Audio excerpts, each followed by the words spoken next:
Rajkot crime branch પાસે આજથી આશરે 20 દિવસ પહેલાં એક માહિતી આવી હતી કે જેની અંદર બોગસ પેઢી ઓપન કરી અને તેના આધારે બોગસ જીએસટી બિલો ઈ-વે બિલો બનાવીને input tax credit pass on કરવાનું એક આખું સ્કેમ જે છે એ રાજકોટ શહેરની અંદર ચાલી રહ્યું છે. તે માહિતીના આધારે ઇકોનોમિક ઓફેન્સ વિંગ રાજકોટ શહેર દ્વારા તેની સઘન તપાસ હાથ ધરવામાં આવી હતી. આ તપાસ દરમિયાન તેવું ધ્યાન પર આવ્યું હતું કે ખોટા ભાડા કરારો બનાવી, આધાર કાર્ડનો દુરુપયોગ કરી અને ખોટી કંપની બનાવીને પરમાર એન્ટરપ્રાઇઝ નામની એક કંપની દ્વારા અન્ય વિવિધ આશરે 14 જેટલી કંપનીઓ છે તેને bogus below input tax credit pass on કરવા માટે થઈને આપેલા હતા. આ તપાસ દરમિયાન ત્યારબાદ એવું ધ્યાન પર આવ્યું કે 3 કંપની એવી છે કે જે અમદાવાદ સ્થિત ડીએ એન્ટરપ્રાઇઝ, પછી ભાવનગર સ્થિત કંપની અને ગીર સોમનાથ સ્થિત કંપની કે જે અગાઉ પણ અમદાવાદ ક્રાઇમ બ્રાન્ચ દ્વારા આ પ્રકારનું એક કૌભાંડ પકડવામાં આવ્યું હતું.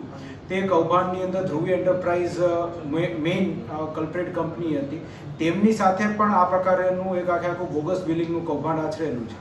એટલે આ 3 કંપની અને એ સિવાય બીજી 11 કંપની, એમ કુલ 14 કંપનીઓ જે છે તેના વિરુદ્ધ હાલ ફરિયાદ દાખલ કરવામાં આવી છે અને તે ઉપરાંત પરમાર એન્ટરપ્રાઇઝ જે છે તેના વિરુદ્ધ પણ ધોરણસરની કાર્યવાહી હાથ ધરવામાં આવી છે. અત્યાર સુધીમાં કુલ 5 આરોપી જે છે તેઓને અટકાયત કરી આગળ પૂછપરછ કરી તેઓ વિરુદ્ધ ધોરણસરની કાર્યવાહી હાથ ધરેલ છે, જેની અંદર આ પ્રકારના બોગસ જે ભાડા કરારો બનાવવા માટે થઈને જે લોકોએ આખું નેક્સસ બનાવ્યું હતું તે કારાણી અમનભાઈ, અમન રફીકભાઈ, સૈયદ ઉર્ફે કાળુ મજીદભાઈ, વિશાલ પરમાર અને પાર્થ પરમાર, આટલા લોકોની અટકાયત કરી ધોરણસરની કાર્યવાહી હાથ ધરવામાં આવી. આજે 5 વ્યક્તિની અટકાયત કરવામાં આવી છે, તે લોકો ક્યાંના રહેવાસી છે, શું કહેશો?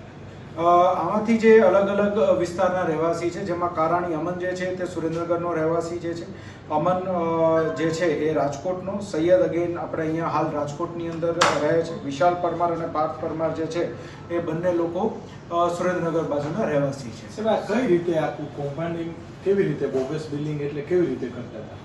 આ લોકોની જે મોડસ ઓપરેન્ડી છે એ પ્રમાણેની છે કે જે બિલ્સ બનાવવામાં આવે, કોઈ પણ પ્રોડક્ટ વેચવામાં આવે ત્યારે એક કંપની બીજી કંપનીને એક પ્રોડક્ટ વેચતી હોય એમાં ટેક્સ પોતે ભરી દીધો છે એ મુજબના બિલ્સ બનાવી દે છે. ખોટા બિલ હોય, ખરેખર પ્રોડક્ટનું વેચાણ ન થયું હોય. ફર્ધર એ બિલ્સ જે છે એ પાસ ઓન કરવામાં આવે. ફાઇનલી જ્યારે કોઈ પણ જે એન્ડ પ્રોડક્ટનો જે બિઝનેસમેન જે હોય એ એન્ડ પ્રોડક્ટમાં ઘણીવાર આ પ્રકારની જે કંપનીઓ જે છે એ આવા બોગસ બિલો ખરીદી લઈને ઇનપુટ ટેક્સ ક્રેડિટ મેળવી લેતા હોય, જેથી કરીને તેઓને જ્યારે જીએસટી ભરવાનું થાય ત્યારે જીએસટી એટલું ઓછું ભરવાનું થાય અને તે લોકોની બચત થઈ શકે.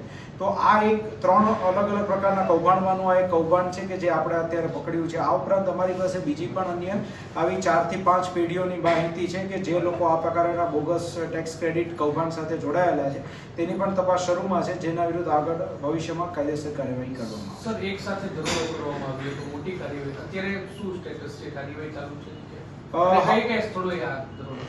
જે અમને માહિતી મળી હતી તે મુજબ અમે અલગ અલગ જિલ્લાઓની અંદર 14 સ્થળોએ દરોડા પાડેલા હતા, જેમાં સૌથી વધારે રાજકોટ અને રાજકોટ રૂરલ વિસ્તારની અંદર કંપનીઓ હતી. ત્યારબાદ ભાવનગર, ગીર સોમનાથ, જુનાગઢ, મહેસાણા, ગાંધીનગર, અમદાવાદ અને સુરત ખાતે પણ દરોડો પાડવામાં આવ્યો છે અને ત્યાંથી જે ઇન્ક્રિમિનેટિંગ એવિડન્સીસ છે, ડોક્યુમેન્ટરી એવિડન્સીસ છે, તે અમે લોકોએ હાલ કબજે કરીને જે એમાં એના માટે રિસ્પોન્સિબલ લોકો છે તે લોકોની પૂછપરછ ને બધું હાથ ધરવાની પ્રક્રિયા હાથ ધરી છે. સર, કરચોરીનો આંકડો અત્યાર સુધીમાં જે મેઇન આપણી જે પરમાર એન્ટરપ્રાઇઝ જે છે જેમાં ફરિયાદ દાખલ થઈ છે એમાં 61 લાખની આસપાસનું ઇનપુટ ટેક્સ ક્રેડિટ કૌભાંડ છે. પણ ત્યારબાદ આજે અલગ અલગ કંપનીઝ પાસેથી જે એવિડન્સીસ મેળવ્યા છે તેનું વિશ્લેષણ કરી આગળ આંકડો કોઈ મોટો આવે છે કે કેમ તે આપણે જાણી શકાશે. એ એન્ટરપ્રાઇઝની વાત કરીએ તો મનોજકુમાર લાંગાની તેમાં વાત છે, તો એમનો કયા પ્રકારનો રોલ છે ને આના તાર કોઈ પત્રકાર મહેશ લાંગા સુધી જોડાયેલા છે કે કેમ, શું કહેશો?